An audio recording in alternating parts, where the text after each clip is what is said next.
Chers frères et sœurs de la divine volonté, je voudrais vous parler de l'effusion de l'Esprit dans l'âme et de la Trinité.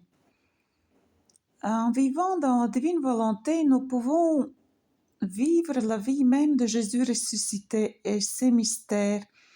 Et nous pouvons recevoir le deuxième baptême, c'est-à-dire l'effusion de l'Esprit dans l'âme. L'effusion de l'Esprit dans l'âme, c'est le déversement total du Saint-Esprit par le don de la divine volonté. Parlons un peu de la Trinité sainte. Le catéchisme de l'Église catholique dit au numéro 260 « La fin ultime de toute l'économie divine est l'entrée des créatures dans l'unité parfaite de la bienheureuse Trinité. » Donc, nous avons été créés afin de pouvoir entrer dans une parfaite unité avec la très sainte Trinité. Mais que veut dire entrer dans une parfaite unité? Cela signifie être pareil à eux, en tout. Si ce n'est pas en tout, ce n'est pas parfait. Dieu ne fait pas les choses à moitié. Nous devons donc être identiques à la très sainte Trinité. Pourtant, Jésus, à la dernière scène, disait demander au Père, toi en moi et moi en eux, afin qu'ils soient un, comme nous sommes un. Jean 17, 21.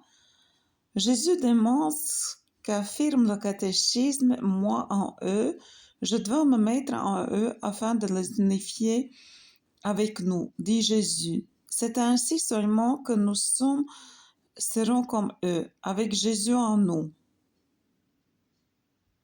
Avec Jésus en nous, c'est tout faire avec lui, par lui, en lui. Tout ce que nous faisons, mangeons, dormons, promenons, marchons, faisons les courses, donc tout avec Jésus en nous. Jésus fait toutes ces choses en nous. Et c'est lui l'acteur principal. Et nous, chacun de nous, nous mettons une petite touche, une petite pierre, nous participons à son œuvre en nous. C'est le point central et ça va très loin. Jésus est en nous et alors nous devons semblables à eux et formons une parfaite unité. C'est la prolongation de vie de Jésus en nous. Il nous purifie, transforme, c'est-à-dire notre volonté humaine, et nous l'avons vraiment besoin. Quel cadeau, quelle grâce!